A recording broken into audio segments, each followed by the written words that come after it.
Hi, everybody, and welcome to Dr. Archer's lectures. You'll remember when we were together the last time that we were talking about marginal revenue, marginal cost, and how the two relate to each other and tell us what the profit maximizing rate of output is. In fact, you'll remember that that's called the profit maximization rule, that the firm should produce at the level of output where marginal revenue is seen in the red, equals marginal cost as seen right here. So at this level of output right here, where marginal revenue equals marginal cost, that's where the firm is going to maximize their profit. So let's take a look at that and see if we can get a little more specific about how much profit that might be. First of all, think back to the very beginning of this unit when we talked about the formula for calculating profit. Profit equals total revenue minus total costs. But I don't see anything here that tells us total revenue, and I don't see anything here that tells us total costs. What we have is marginal cost right here and marginal revenue, but of course that's just the cost and the revenue associated with producing one more unit. It's really not going to tell us very much about profit. To think about profit, we have to look at average revenue and average total cost, the revenue per unit and the total costs per unit. So you will recall that in the market structure that we're studying, a perfectly competitive market, that price is equal to marginal revenue, and that's also equal to average revenue. That's because the firm can sell as many units as it wants, but it will always sell them for $10 per unit. So that's going to give you an average of 10. If you sell them all for 10, your average is going to be 10. So there's our average revenue. Now, what about our average total cost? Average total cost is not stable. It's that classic U shape that we've seen in other graphs that we've looked at in this unit. So where on this average total cost curve should we be looking to determine average total cost? We look at the average total cost at the profit maximizing rate of output. The profit maximizing rate of output is that point where marginal revenue equals marginal cost. That's associated with an output of 50. So when quantity is 50, average total cost is 6. So that's our average total cost. So if our average revenue, our revenue per unit is 10, and our average total cost, our cost per unit is 6, what's our profit per unit? 4, right? And there it is, right there. The profit per unit is price, which is equal to average revenue, minus average total cost at the profit maximizing rate of output. In this case, 10, the price, or the average revenue, minus 6, the average total cost at the profit maximizing rate of output. And it gives us a profit per unit of 4. Profit per unit of 4 is good to know, but we really need to know what our total profit will be for the firm. So for that, we're going to need to multiply by quantity, aren't we?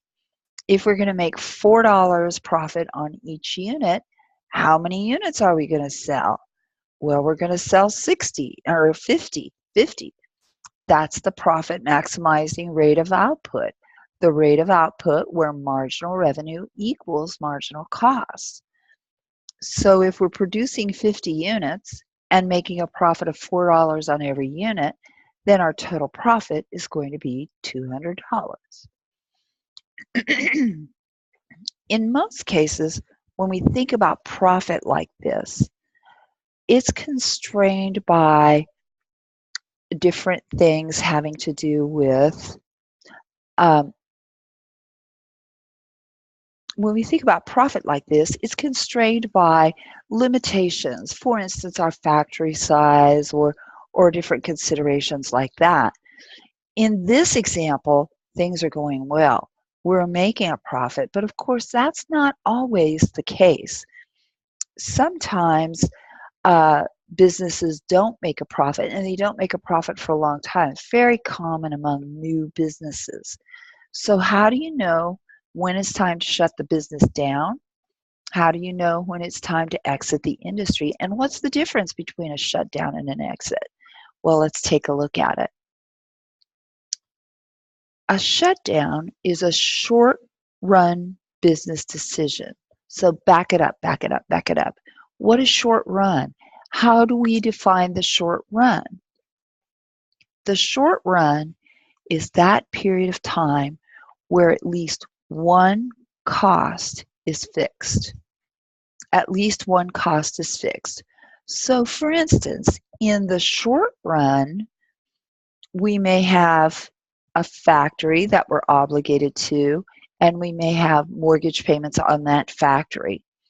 And whether we're producing there or whether we're not, that's a fixed cost, and we're going to have to make those payments. In the short run, we may have payments on equipment likewise. Until that equipment is paid off, that's a fixed cost per month, and there's no getting out of that even if our production drops to zero. So shutdown is a short-run decision where we understand that there'll be fixed costs that still need to be paid, but it's still in our best interest to stop production for a while with the expectation that market conditions will change more to our favor and we can come back. Exit, on the other hand, is a long-run decision. In the long run, all costs are variable. And that's the difference between the short run and the long run. It's not a specified period of time. It's a question of you're in the short run if you have at least one fixed cost. If all costs are variable, now you're in the long run. So going back to up here, we talked about that in the short run, we might be chained to a particular factory. We might have mortgage payments to make on that factory. In the long run, we sell the factory, clear the mortgage, and now all costs are variable. An exit is a long-run decision to leave the market. Maybe we've waited for market conditions to shift and they really haven't. Or maybe we've just gotten tired of waiting and we just want out. But an exit indicates this is a long-run decision. We're clearing everything out and we're not coming back. So if we shut down in the short run, when output is zero, variable costs drop to zero. So we're saving all of our variable costs.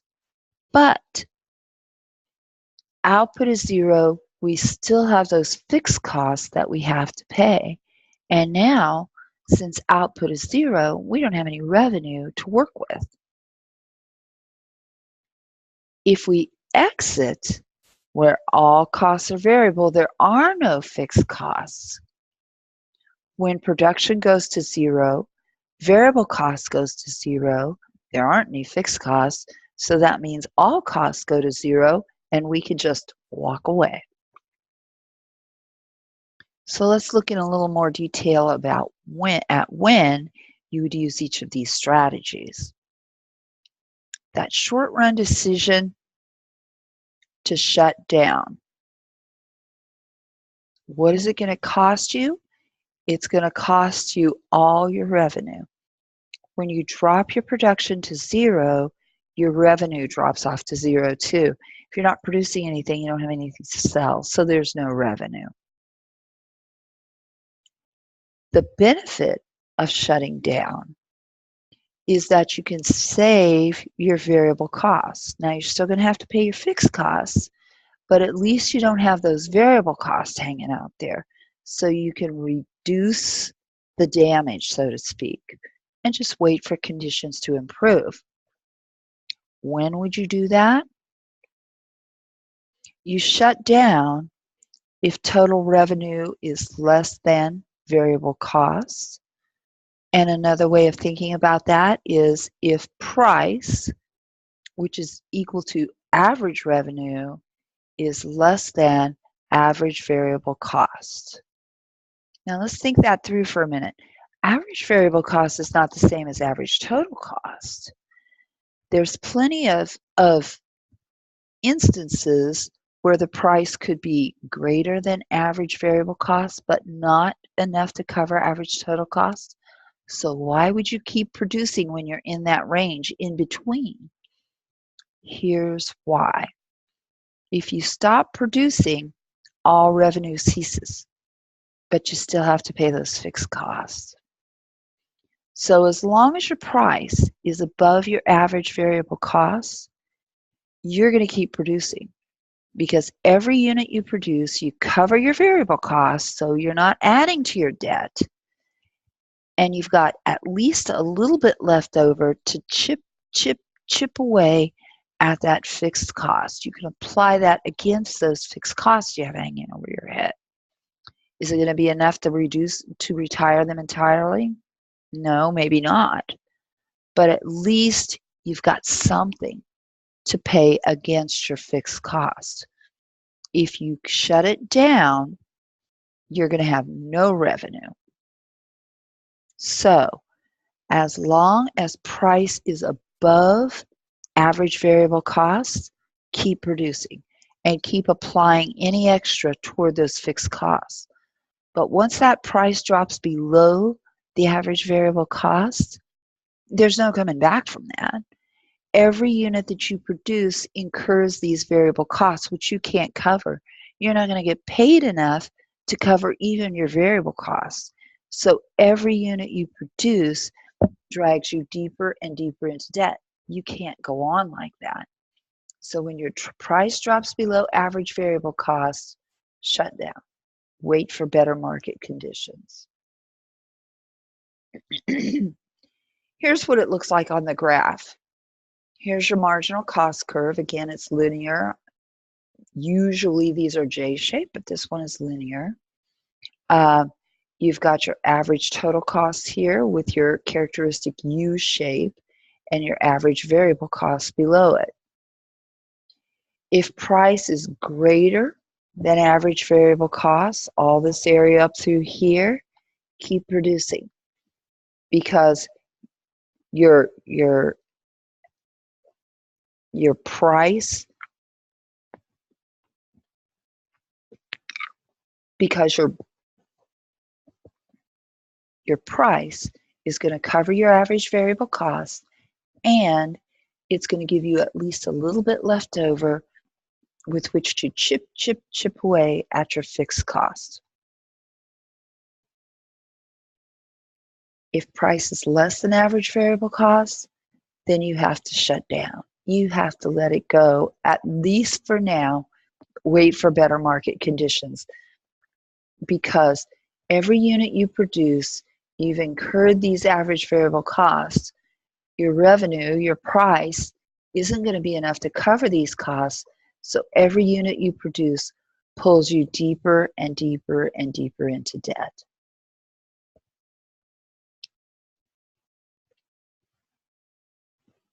The firm's short-run supply curve is the portion of the marginal cost curve that's above average variable cost, and you have to shut down when it drops below average variable cost. So let's think about the long-run decision. Long-run decision, once again, let's go back to that. Long-run means all costs are variable. We sold the plant. We paid off the equipment. There are no fixed costs at this point. So the cost of exiting that market is going to be, again, the loss of all revenue. If you're not producing anything, you don't have any revenue. You don't generate any revenue. But your savings, the benefit of exiting the market, is going to be the cost savings equal to your total cost. There are no fixed costs in the long run. All costs are variable, so there are no fixed costs. And when output drops to zero, variable costs drop to zero. So your total costs are zero. You can simply walk away. When would you do that? If total revenue is less than total cost for more than a while. On the last slide, we talked about that you might choose to hang in there in the short run while you still have a fixed cost and keep chipping away at those fixed costs. But once you get rid of those fixed costs and all costs are variable in the long run, if your total revenue is less than your total cost, you got to go. You're losing money. This is stated another way. You have to exit the market if your price is less than your average total cost. So you shut down if price is less than average variable costs. Short-term decision, you still have this fixed cost and you're still paying on that even though your production is zero and your revenue is zero. But you exit the market, you walk away altogether in the long run when all costs are variable, when price is less than average total cost. Make sense? See the distinction between those two? This paints a picture of long-run decisions having to do with when to exit the market. But there are other uses for long-run decisions. In the long run, all costs are variable. Another way of thinking about that is in the long run, you can decide to do anything. You have complete flexibility. Everything is variable. So in the long run, that plant size that we were tied to before, we're not tied to that anymore. That thing is paid off. We sold it. We can do whatever we want to do now. So in the long run, the firm has 3 factory size choices in this example. If the firm wants to produce at level or at Q sub A, then it needs a small factory, and the small factory is seen here in the blue. And this is its lowest average total cost. But its costs are low overall, and you can just produce a small amount in that case. What if you want to produce between A and B? Well, then you need a medium-sized firm represented here in the green.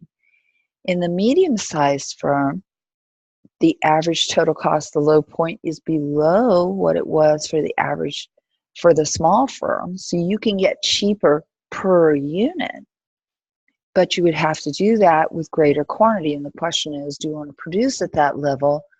From the profit maximization model, where marginal revenue equals marginal cost, does it make sense for you to produce at that level? And then finally, if you want to produce a whole lot, if you want to produce more than Q sub B, then you're going to need a large firm.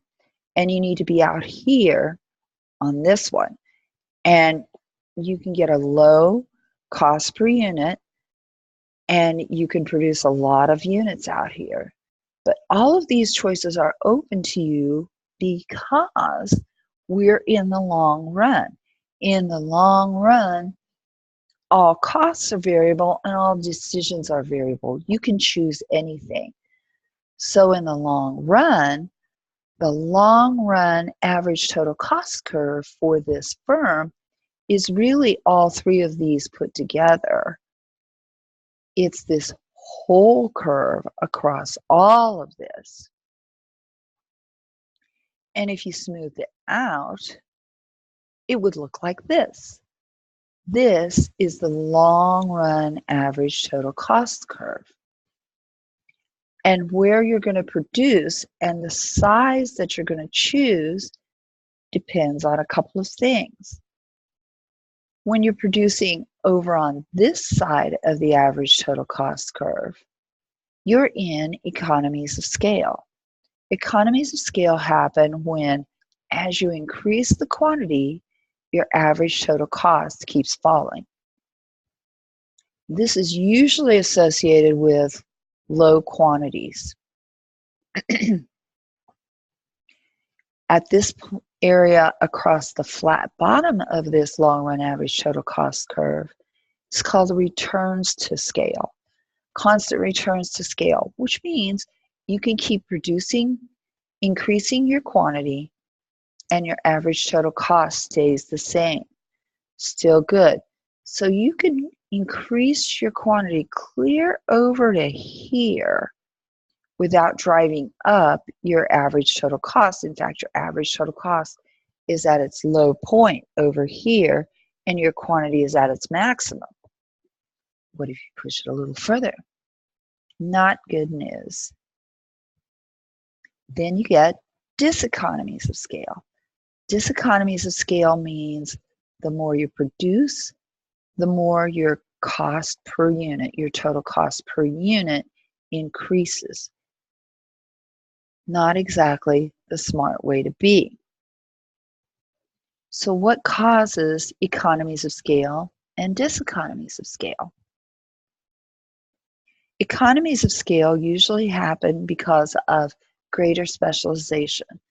Maybe at the very lowest quantities, we just had everybody doing everything. But then as we get a little more quantity going, we specialize and we create kind of an assembly line sort of situation. So this increases efficiency when the workers are allowed to focus only on a narrow task. And this is most commonly seen when the quantity is low. At those low quantities, when you increase the quantity, your average total cost decreases. So what causes the flip side? What causes diseconomies of scale? Well, kind of the opposite. When the business gets too big, it's just hard to coordinate. Management is stretched too thin. They can't keep an eye on everybody. They can't keep an eye on all the costs. It's just hard to control. And this is more common when quantities are very, very high.